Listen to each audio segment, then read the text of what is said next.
El tema de la predicación de hoy es pensar en el futuro, pensar en el fruto de nuestras acciones. Y parte de eso es contar, mirar el pasado y ver lo que Dios ha hecho en base a nuestras acciones, cómo Dios nos ha bendecido. Y las bendiciones no siempre vienen en conexión a nuestras acciones, ¿no? Dios a veces bendice a uno que no lo merece, pero muchas veces sí, la bendición viene mano en mano con hacer las cosas como Dios quiere. Um, Así que vamos a ir a la Biblia y el pasaje de hoy es Romanos 6, los últimos versículos del 20 al 23, terminamos el capítulo. Y bueno, como dije, vamos a estar hablando del fruto de nuestras decisiones, pensar en el producto o lo que será el fruto de las decisiones que tomamos ahora. La semana pasada, bueno, voy a repasar rápidamente lo que hemos visto en Romanos, después continúo un poquito con el contexto inmediato, ¿no? En Romanos 1, vimos que Pablo tenía esta necesidad de compartir el Evangelio, habla del mundo a nuestro alrededor, que se está escondiendo de la verdad, es evidente que Dios existe, pero la gente no quiere a Dios. Y eso tiene consecuencias, ¿no? Porque el que no obedece la ley de Dios va a caer bajo el castigo de esa ley. Hablamos después de que Dios es justo, ¿no? No hay ninguno que se escape de la justicia de Dios, ¿no? En nuestro mundo podemos escaparnos de la justicia, o algunos se escapan de la justicia, pero de Dios no, porque Dios es justo de verdad. Habla de la conciencia, Dios toma en cuenta la conciencia, el conocimiento de las personas que juzga, no juzga por igual a todos, juzga según justicia perfecta definida por él. Um, el tercero es hablando de los judíos, que los judíos pensaban que tenían ventaja a la hora a la hora de la salvación, porque los judíos tenían la ley, estaban cerca de la ley. Y lo que llevaba, o sea, Pablo estaba llegando hasta este punto para decir, mira, es que la ley no salva y hasta os condena más el estar tan cerca de la ley, porque no estáis aceptando a Dios. O sea, estáis siguiendo la ley, pero no estáis tomando el paso de arrepentimiento. Por lo que vosotros vais a tener más culpa que los que no han escuchado la ley. En el 3 responde a la pregunta de si Dios es bueno, si el mundo es malo. Y la respuesta es sí. Dios es bueno. Y además, la maldad del mundo demuestra la santidad de Dios. Ahora y cuando Dios lo juzgue. Después hablamos del conocimiento del pecado. La ley sirve para que conozcamos el pecado. Esa es la función de la ley. La ley no puede salvar, la ley solamente nos puede hacer entender que somos pecadores. El que hoy en día no cree que es pecador, y eso es muy común, ¿no? Mucha gente, o sea, hablas con alguien en la calle, no piensa que es pecador, piensa que es buena persona. Eso es porque no conoce la ley. O no la conoce bien, no la conoce suficiente, porque el que conoce la ley sabe que ha roto la ley. La ley no puede salvar, somos salvos únicamente por gracia. La ley no tiene función, o sea, la ley no tiene metida en ella la forma de ser salva, menos cumplirla. O sea, si el que cumpliera la ley, teóricamente sería salvo, pero la ley demuestra que todos hemos fallado, todos hemos roto la ley. En el Antiguo Testamento, Pablo responde a la pregunta, ¿cómo eran salvos en el Antiguo Testamento antes de tener a Jesús? Y eran salvos por fe, igual que en el Nuevo Testamento. Y entra al ejemplo de Abraham y David, que hablan que eran salvos por su fe, aunque no había venido Jesús todavía. Eran justificados por su fe en la promesa de la Biblia. La promesa que recibió Abraham no fue una promesa basada en sus acciones, porque Abraham era un pecador y era bastante pecador a veces, pero Dios no le dio la promesa en función del pecado que hizo o no hizo, lo dio por su fe, porque Abraham demostró fe, ¿no? Abraham tomó la decisión de salir de su tierra a ir a una tierra nueva, con, saliendo únicamente por fe, confiando en la promesa de Dios.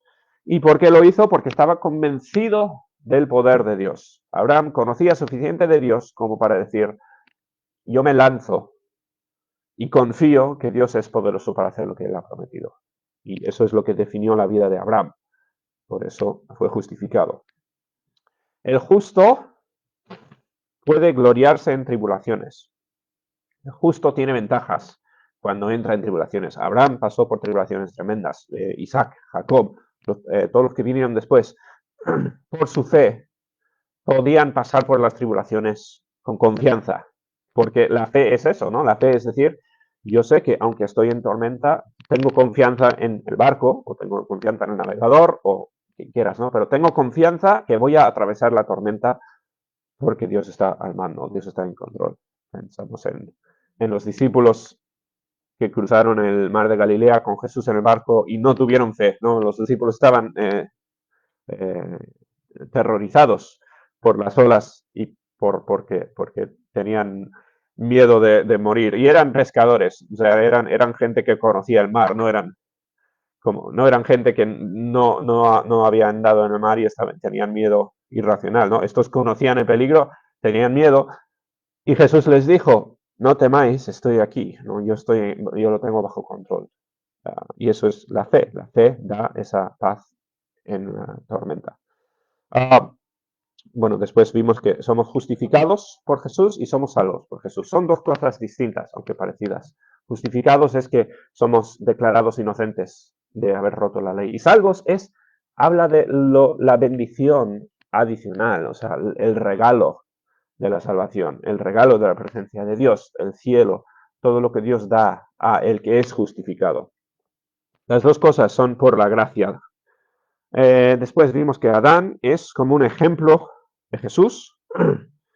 Así como una persona trajo pecado al mundo, una persona trajo salvación al mundo. Bien, y así son un poco un espejo opuesto, Adán y Jesús. En el capítulo 6, después, vimos que la salvación significa, o entender la salvación, significa entender esta idea de la muerte a la vida anterior. Y se asemeja mucho al bautismo también. El bautismo tiene esta imagen, tuvimos un bautismo hace poco, ¿no?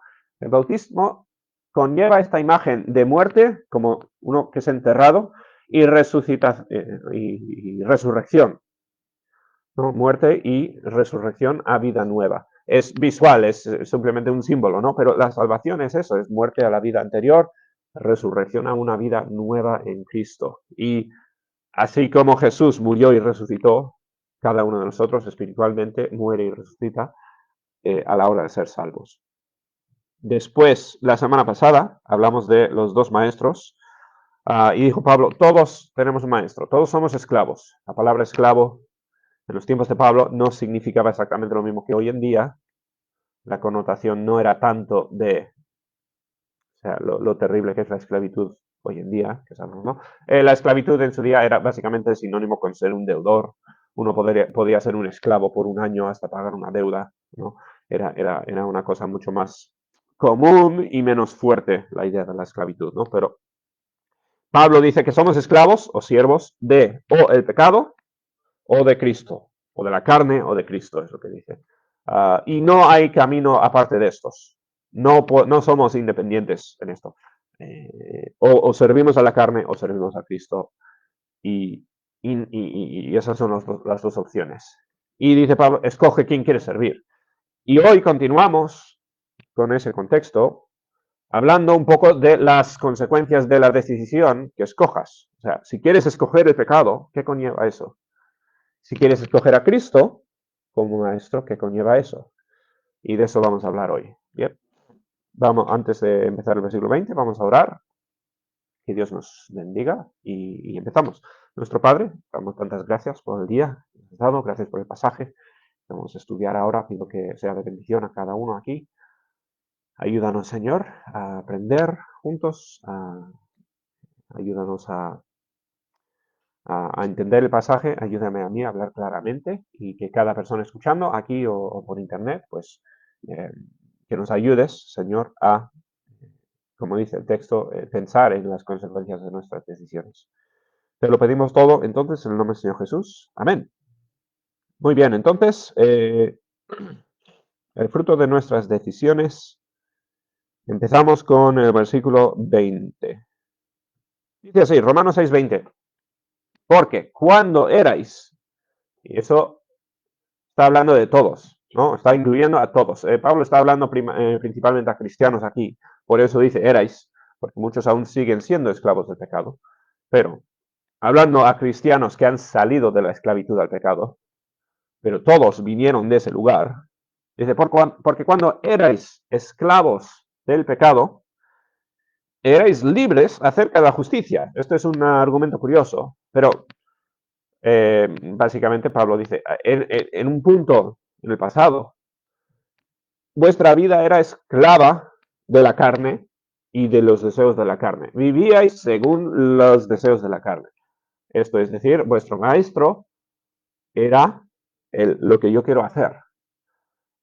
Y, entre comillas, que no, o sea, no es una libertad buena en este caso, ¿no? Pero entre comillas, eso significa que eres libre en cuanto a la justicia. La justicia es otra forma un poco de referirse a la ley. Simplemente la justicia es las cosas que cumplen la ley, las cosas correctas, ¿no?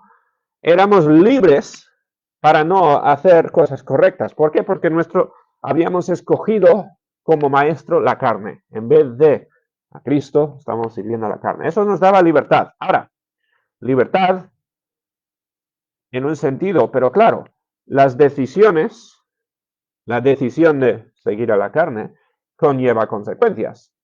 Sí que tienes libertad porque como no estás sirviendo a Dios, puedes ignorar las cosas que Dios manda, pero todo eso, eso no significa que nos libramos de las consecuencias.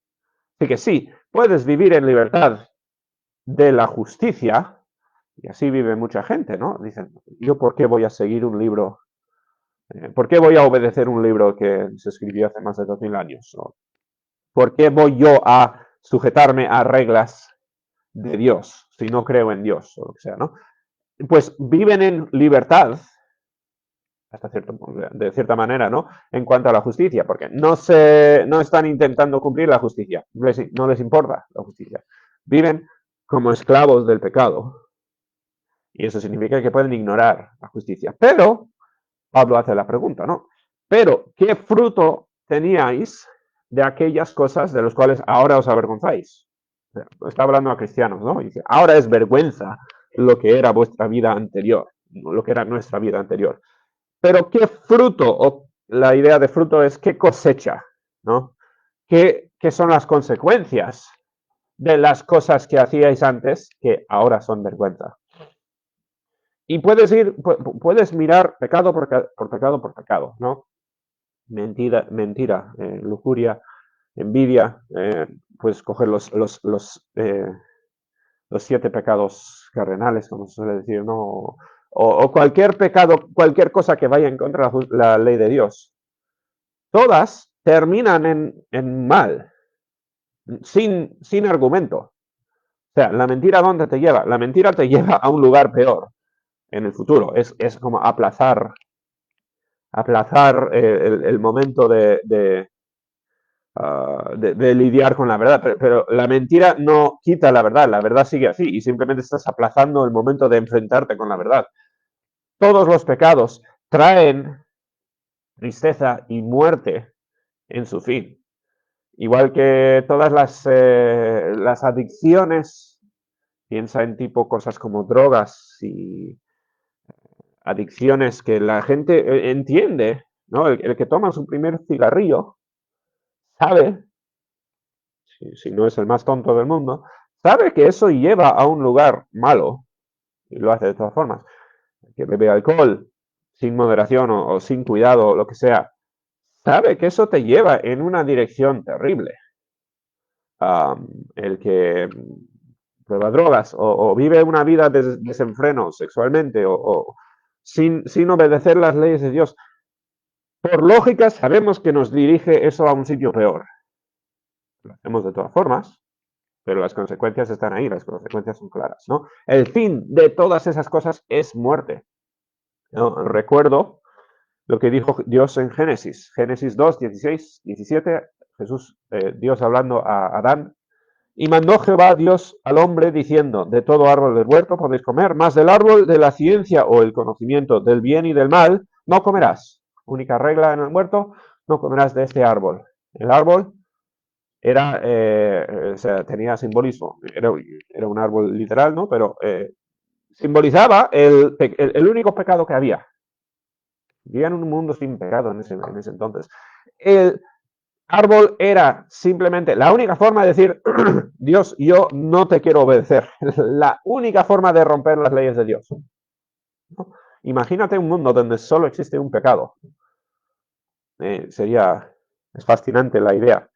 No podía, no les entraba en la cabeza el mentir o las demás cosas. Es que no tenían concepto, ni conocimiento, ni idea de ninguna de estas cosas. El único pecado que existía era el árbol. Y ese árbol iba a desbloquear el conocimiento del bien y del mal. Hasta ese entonces solo conocían el bien. Dice, más del árbol de ciencia del bien y del mal no comerás, porque el día que de él comieres, ciertamente morirás. Que literalmente no murió ese día Adán, ¿verdad? O sea, comió, vivió con las consecuencias, vivió cientos de años después, pero espiritualmente murió ese día. O sea, empezó el camino a la muerte. Y el día que murió fue consecuencia directa de esa decisión de tomar del árbol prohibida, ¿no? Tomar del árbol le metió el veneno en el cuerpo que le mataría. Y así es todo pecado, sin falta, sin excepción. Todo pecado conduce a la muerte, sin falta. Podemos escoger servir a la carne y servir al pecado, pero sabemos a dónde nos lleva. Nos lleva a la muerte, sin excepción. Pero dice, y recuerda, Pablo está hablando a cristianos, ¿no? Más ahora que habéis sido libertados del pecado, ya no sois esclavos del pecado, y hechos siervos de Dios, en vez de servir al pecado, sois siervos de Dios, ¿no? Tenéis por vuestro fruto, es la misma palabra, misma idea del versículo anterior.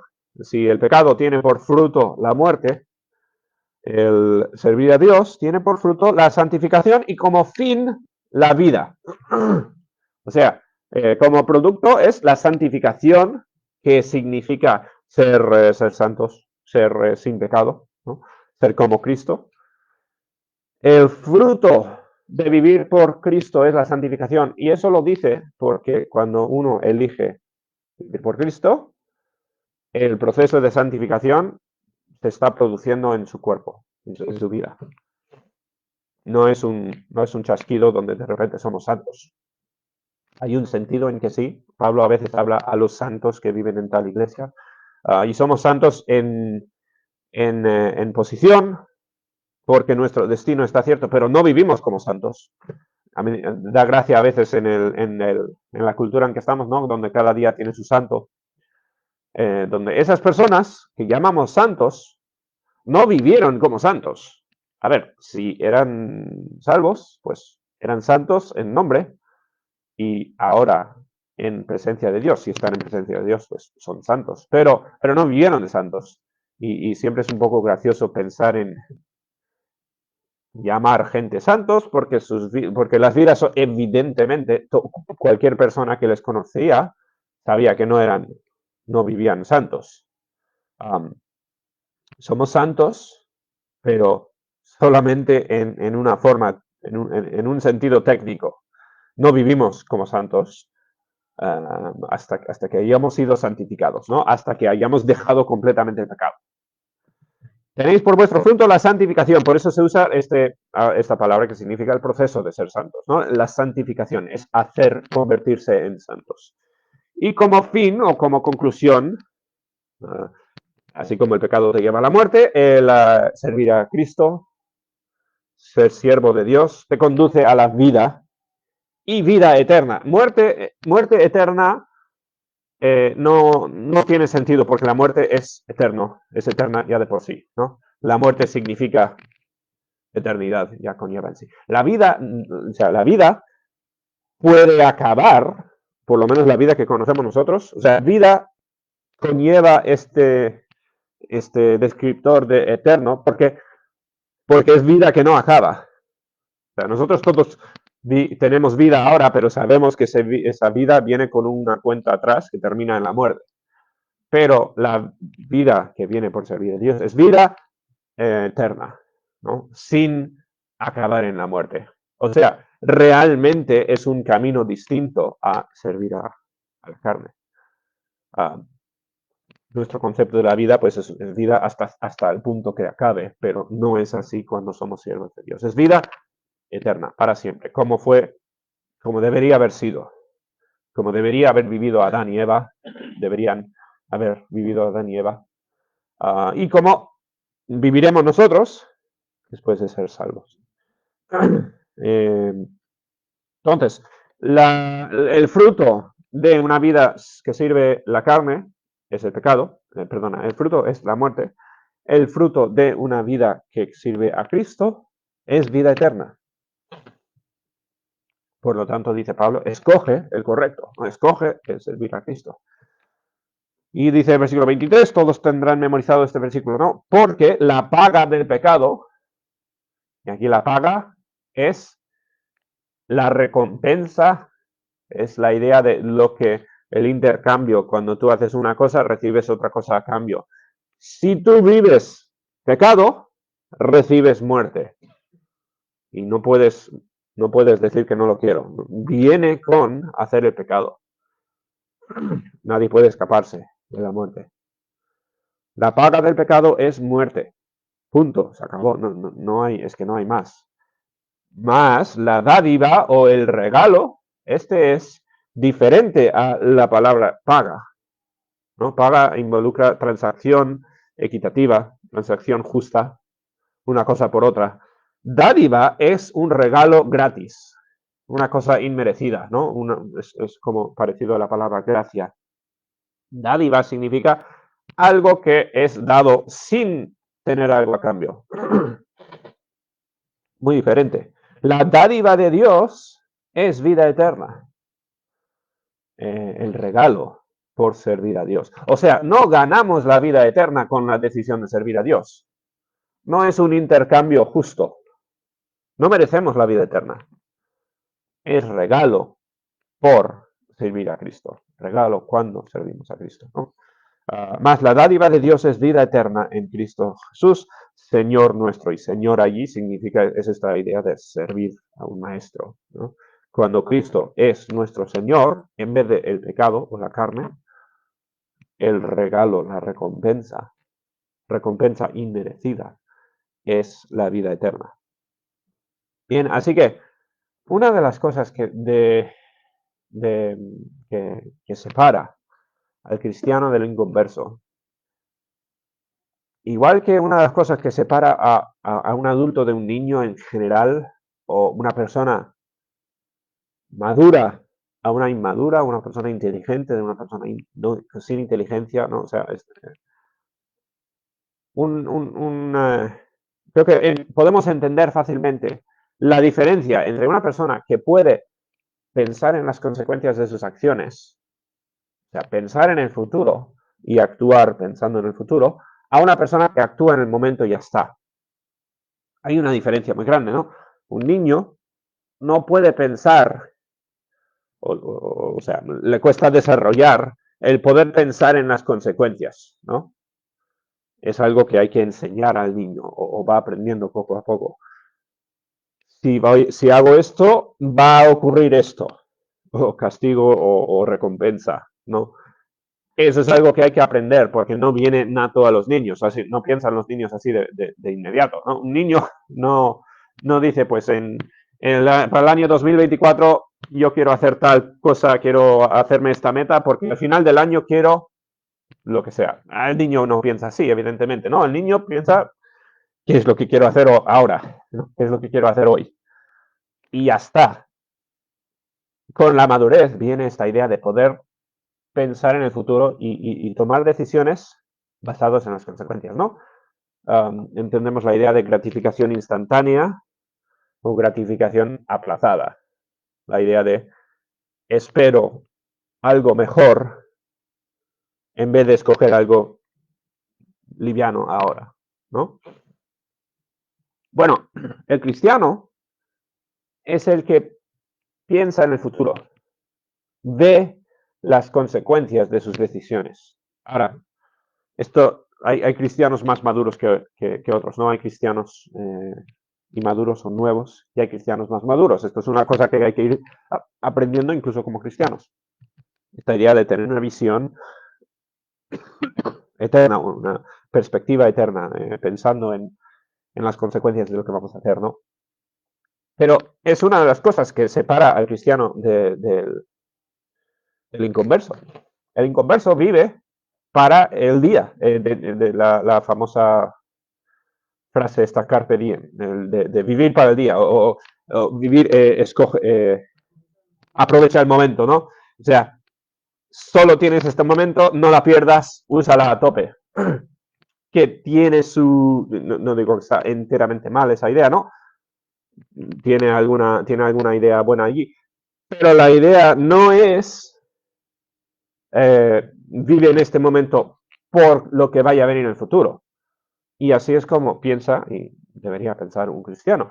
Debería pensar en lo que son las consecuencias. Por eso, o sea, por eso el cristiano no debería empezar una adicción que le va a llevar a un sitio terrible en el futuro. El cristiano no debería tomar una decisión que le va a costar grandemente en el futuro. Lo hacemos porque no somos buenos cristianos, o sea, porque estamos en este proceso de crecimiento, ¿no? Y una de las mejores cosas que podemos aprender a hacer es antes de actuar, parar, pensar en las consecuencias y tomar una decisión informada o sabia, con la ayuda de Dios. Entonces es algo que hay que aprender. Pero es una cosa que separa al cristiano del inconverso, ¿no? Y pensando en eso, mientras pensaba en el pasaje, me vino mucho a la mente una de las parábolas de Jesús. Algún día, no sé cuándo llegaré a hacerlo, pero voy a hacer serie o estudios de las parábolas de Jesús, ¿no? Porque son fascinantes. No sé si es mi favorita. Una de mis parábolas favoritas es una muy, muy curiosa en el libro de Lucas. Y vamos a leer esa parábola muy rápidamente. En Lucas 16 tenemos la parábola del mayordomo injusto. Así se suele aparecer en títulos en la Biblia, por lo menos. Es una parábola muy curiosa y a veces difícil de entender. Voy a ver si puedo intentar explicar un poquito mientras lo leemos, ¿no? Pero es igual un poco más difícil de entender que otras. Pero la enseñanza yo creo que va muy bien con el tema de hoy. El mayordomo injusto. Leemos en el versículo 1. Bien, Lucas 16, versículo 1. Jesús está hablando. Dijo también a sus discípulos: había un hombre rico que tenía un mayordomo, un cuidador, ¿no? Uno que cuidaba de sus cosas. Y este fue acusado ante él como disipador de sus bienes. O sea, estaba malgastando o apropiando los bienes de su dueño. Fue acusado y al ver cómo va la parábola, pues entendemos que seguramente no fue solamente acusación, sino que fue verdad también. O sea, era una persona, un mayordomo injusto, un mayordomo que se aprovechaba de lo que era de su dueño, que es súper típico en nuestros días, aunque no tenga uno el título de mayordomo, pues uno se aprovecha de las cosas de la empresa, que no son suyas, o del jefe o de cualquier cosa. Esta persona fue como muchos que tenía bajo su cargo cosas que no eran suyas y no las trataba como si fueran suyas. Bien, o robaba un poquito, o simplemente no les daba importancia, o era vago, o de alguna forma no gestionaba bien lo que le pertenecía al dueño. Entonces el dueño le llamó y le dijo: ¿qué es esto que oigo acerca de ti? Da cuenta de tu mayordomía, porque ya no podrás más ser mayordomo. Básicamente se encuentra pillado el mayordomo injusto, ¿no? Igual lleva mucho tiempo malgastando las cosas de su dueño. Al fin, al enterarse, volver, lidiar con él, el jefe dice: a ver, tráeme la hoja de cálculos, enséñame lo que más estaba haciendo, porque si no estás haciendo el trabajo, te despido. De hecho, ya no vas a ser más mi mayordomo, ¿no? Ahora, entonces el mayordomo dijo que para sí, ¿qué haré? Aquí es donde entendemos que sí, lo había hecho mal, había malgastado lo de su dueño. ¿Qué haré? Porque mi amo me quite la mayordomía. Que debería haber hecho, pues, quizás o pedir perdón, o intentar restituir, o no haberlo hecho desde un principio, ¿no? Pero eso no es su respuesta. ¿Qué es lo que hace? Porque mi amo me va a quitar la mayordomía. Cavar no puedo. Trabajo manual, uff, no me interesa. Muchos somos así, ¿no? Buscar un trabajo, dice, cavar no puedo. No nos dice por qué no. Mendigar me da vergüenza. Ya sé lo que haré para que cuando se me quite de la mayordomía me reciban en sus casas. Y aquí, pues, es una historia un poco graciosa. Jesús mete aquí humor para enseñar que mira que sí, es astuto este hombre.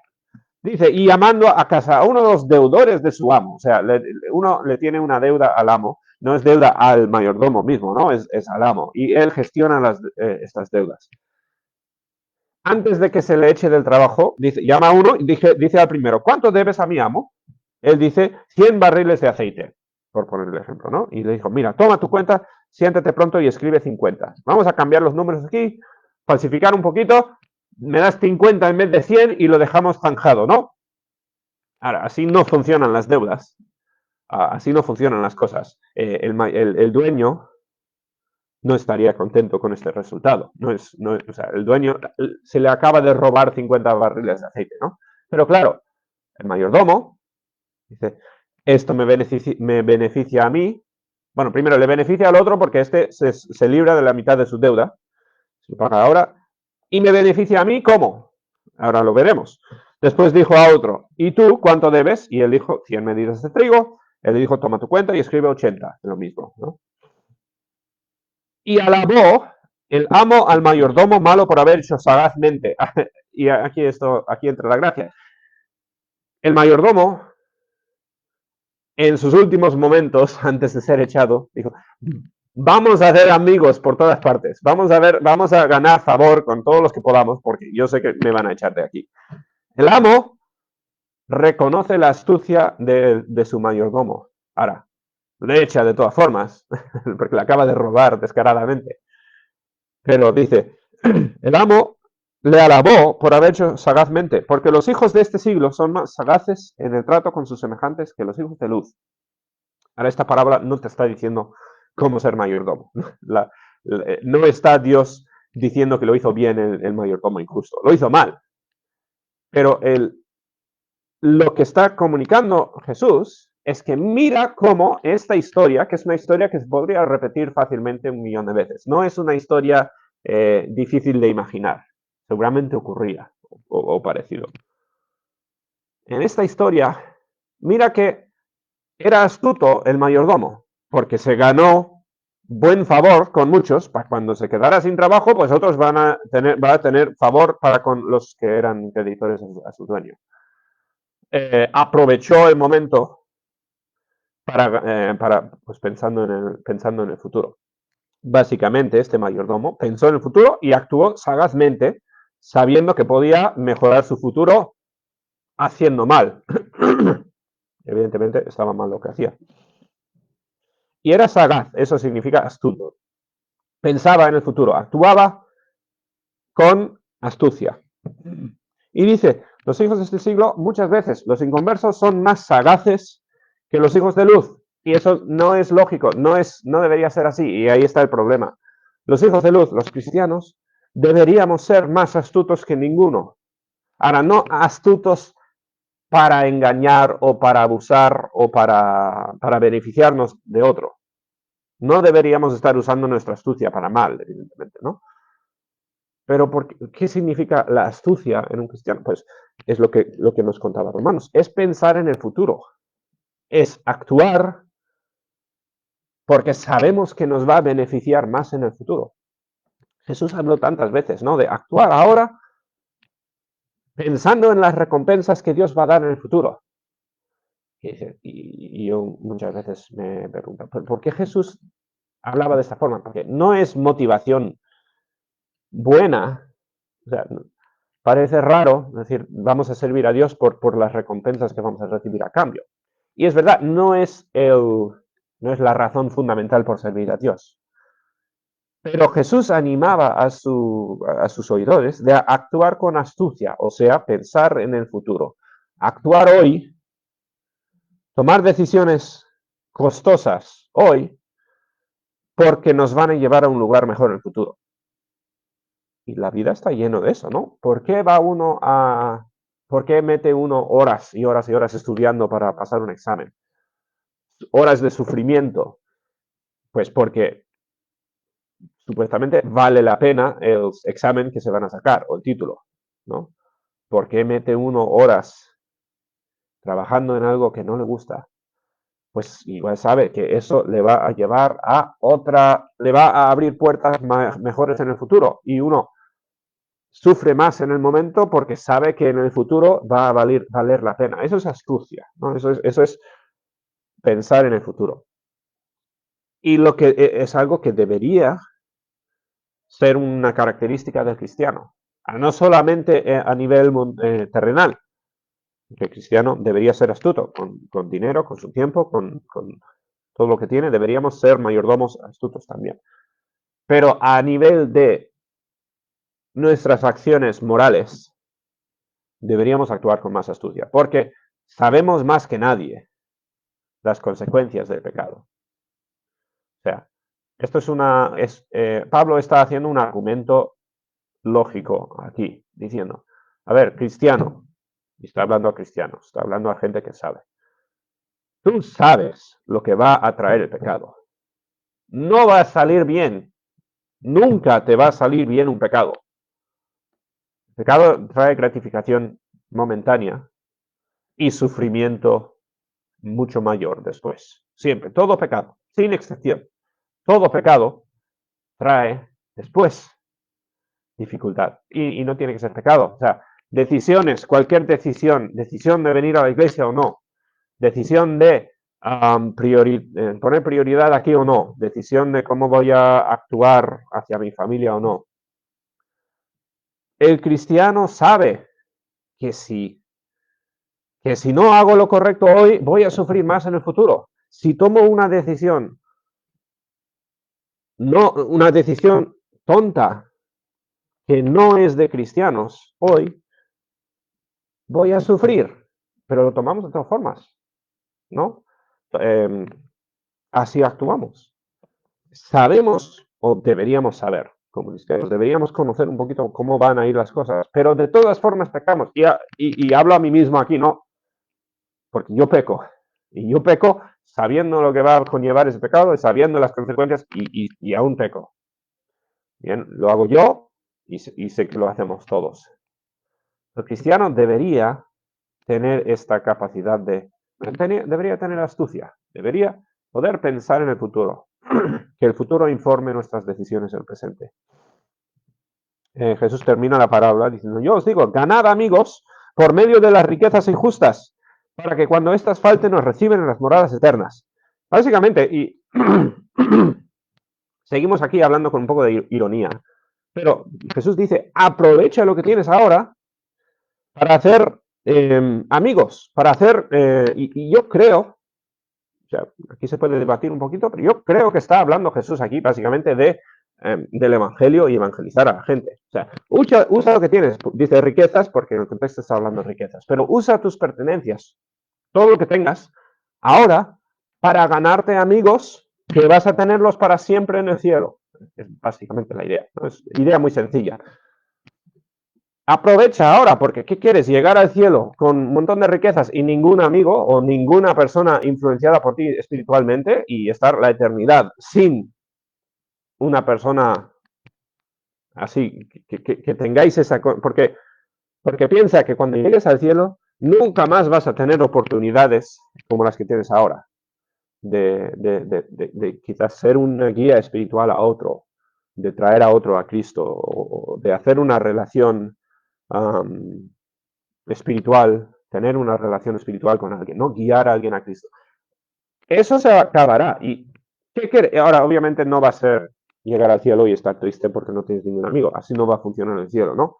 Pero Jesús está diciendo, a ver, aprovecha ahora tus riquezas, tu tiempo, todo lo que tengas ahora aprovéchalo al máximo porque tienes una eternidad por delante donde vas a vivir con las consecuencias de tus decisiones hoy. O sea, lo que hagas ahora va a repercutir por toda la eternidad. Así que ¿para qué vas a actuar como un insensato? Actúa como el mayordomo astuto. No para mal, evidentemente, pero para bien, ¿no? Actúa pensando en el futuro. Dice, el que es fiel en lo muy poco, también en lo más es fiel. Tantas veces la gente dice, es que ahora no es el momento de venir a la iglesia, ahora no es el momento de diezmar, ahora no es el momento de hacer lo que sé que debería estar haciendo, porque es que estoy ahora justamente en circunstancias muy malas, ¿no? ¿Cuántas veces no pensamos así? A ver, deja que se tranquilice mi vida, deja que las cosas mejoren un poquito y entonces ya seré fiel. Entonces ya haré lo, o sea, pero es que ahora estoy en crisis. Así pensamos. Jesús dice, el que es fiel en poco, también es fiel en más. No funciona así. En momentos de dificultad, el que no es fiel en momentos de dificultad no va a ser fiel en momentos de bendición también. Y esto lo puedo decir yo con toda la certeza del mundo. El que no es capaz de hacer lo correcto en tiempos difíciles, peor lo va a hacer en tiempos buenos. O sea, es una equivocación total pensar que ya serviré más a Dios en el futuro. Así no funciona. Y en lo que es muy poco es injusto, el que no hace las cosas bien en circunstancias malas, teniendo poco, también lo es, también en lo más es injusto. Va a ser así en lo más. O sea, las circunstancias de la vida no afectan para nada tu carácter. ¿Tú eres una persona que sirve a Dios o no? Si eres una persona que sirve a Dios, en los tiempos malos vas a servir a Dios, vas a hacer lo correcto. En los tiempos buenos también. Todos pasamos por altos y bajos en la vida. Todos fluctuamos entre tiempos buenos y malos constantemente. Así va a ser siempre. Es equivocación total pensar que es que ahora estoy en un bajón, pero dale un poquito, ya llegaré a estar bien y ahí estará ya bien el resto de la vida. Así no funciona la vida. Es una serie de altos y bajos constantes. Y el que es fiel en los bajos y en los altos. Y el que no es fiel, no es que ahora no puedo. No, es que no eres fiel. No, ni ahora ni en los altos. Y así funciona. El que en lo muy poco es injusto, también en lo más es injusto. Pues si en las riquezas injustas no fuiste fieles, ¿quién confiará? ¿Quién os confiará lo verdadero? Y bueno, voy a parar aquí, continúa la parábola, pero bueno, se entiende ya la idea. Volvemos a Romanos. Pablo simplemente está diciendo, ser astutos, pensar en el futuro. A la hora de ser salvo, principalmente, no. Primeramente, estos versículos se asocian mucho con la salvación. Pablo está hablando ya a gente salva. O sea, esto no es principalmente acerca de la salvación aquí. Pero, desde luego, si estás intentando decidir si servir a Cristo o al mundo, ser salvo o no, piensa en el futuro, toma la decisión correcta pensando en el futuro, evidentemente. Pero Pablo no está hablando a inconversos, no está intentando convencer a gente de ser salva. Recuerda, Pablo está hablando a una iglesia, está hablando a cristianos. Dijo antes, no, es que vosotros todos erais esclavos de la muerte y ahora sois esclavos de Dios. Y lo está diciendo a cristianos. Piensa en los frutos de vuestras acciones hoy. Haz lo correcto hoy. No esperes a otro momento para hacer lo correcto. Haz lo correcto hoy, porque lo que hagas hoy va a repercutir. Tus decisiones hoy van a tener consecuencias mañana y realmente en toda la eternidad. La paga del pecado es la muerte. La paga del pecado, y podríamos sustituir ahí también cualquier cosa que deberías estar haciendo pero no estás haciendo. La paga por no hacer lo correcto es muerte. Siempre mal. Siempre te lleva a un lugar malo. Puedes poner todas las excusas que quieras. No cambia el hecho de que una cosa que deberías estar haciendo y no la hagas, te acarrea malas consecuencias. Mas la dádiva de Dios es vida eterna en Cristo Jesús, Señor nuestro. Pero si escoges a Dios, recibes a cambio vida eterna y mucho, mucho más de lo que puedas dar. Mucho más del coste vas a recibir a cambio. Como una cuenta de banco, cuenta de inversiones, ¿no? Que metes un poco de dinero ahora y recibes más dinero en el futuro. Pero mejor que ningún banco aquí, porque los bancos son muy tacaños, ¿no? Mejor que eso por mucho. Lo que hagas hoy va a valer la pena. Lo que hagas bien va a valer la pena. Bien, eso es un poco la idea de estos versículos. El fruto de nuestras decisiones. Pensar en las consecuencias. No actúes, no decidas hoy lo que vas a hacer hoy por lo que te siente bien o no. No te levantes un día y digas, a ver si me apetece leer la Biblia hoy o no. Me apetece, por lo tanto lo hago. No, así no se toman las decisiones. Se toman las decisiones pensando en las consecuencias de las decisiones. Voy a leer la Biblia porque es lo que debo de hacer y va a traerme bien espiritual sí o sí. No decidas en el momento qué hacer, simplemente por cómo sientes. Voy a venir a la iglesia hoy o no. Voy a tomar esta decisión. Cualquier decisión que tomes, tómala pensando en el futuro. Bien, bueno, ahí vamos a terminar. Vamos a orar y que Dios nos bendiga. Nuestro Padre, damos tantas gracias por el tiempo de tu palabra hoy. Pido que nos bendigas, pido que nos ayudes, Señor, a vivir para ti, a tomar decisiones correctas y buenas hoy. Ayúdanos a tener una perspectiva mejor y más eterna. Guíanos, Señor, ayúdanos a hacer lo correcto, perdónanos nuestros fallos y ayúdanos a crecer y tomar la próxima decisión mejor. En el nombre del Señor te lo pedimos todo. Amén.